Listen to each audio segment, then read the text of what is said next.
A number of scholars and journalists who gathered recently in London to discuss the growing menace of terrorism in South Asia and its neighbors have categorically blamed Pakistan for deteriorating peace in the region.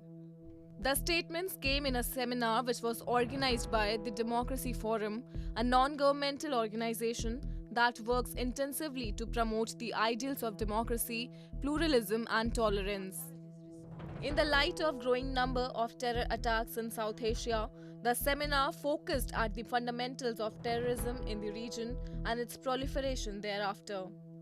Professor and a counter-terrorism expert Dr. Christine Fair asserted that it was Pakistan which gave birth to terrorism in order to set and achieve its diabolic agenda in the region.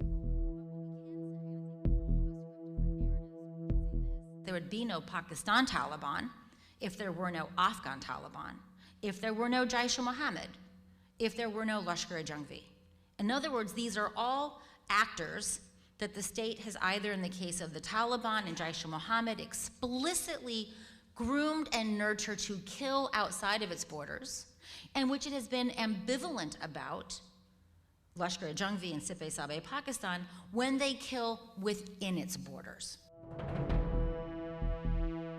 The United States, which supported Pakistan for years, has long been frustrated by what it sees as Pakistan's reluctance to act against groups such as the Afghan Taliban and the Haqqani network, who they believe exploit safe haven on Pakistani soil to launch attacks in Afghanistan. Amid a growing international pressure, Pakistan proclaimed that it had launched a crackdown against all the terror outfits in Pakistan. However, soon it came out with its template excuse of deficit of funds. They've been trying to do some cosmetic actions on ground. We saw the UN recently designated Maulana Masood Azhar as a global terrorist who's part of Jaish-e-Mohammed after the whole Balakot and Pulwama incident. After China withdrew its reservations on that. And so because of that, we've seen Jaish-e-Mohammed, which is also reincarnated in many ways and many times, has gone a little bit underground, but they still are there managing a lot of things.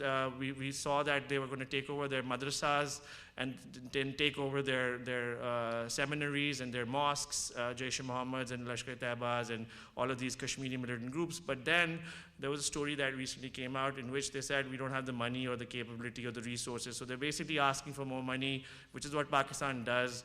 Ask for more money, on ground, do nothing, then keep repeating that cycle. It's been doing that with the Americans for a very long time. Perhaps it'll do that with China now. Whether it is Washington or Beijing, Pakistan has seemingly lost all its allies, with latest blow coming from China, which gave up on Masood Azhar's designation as global terrorist. Now it becomes imperative for Islamabad to mend its domestic as well as external policies, which were essentially focused at spreading mayhem across its borders. Else the day is not far when it will become a pariah state, languishing in the blacklist of the Financial Action Task Force.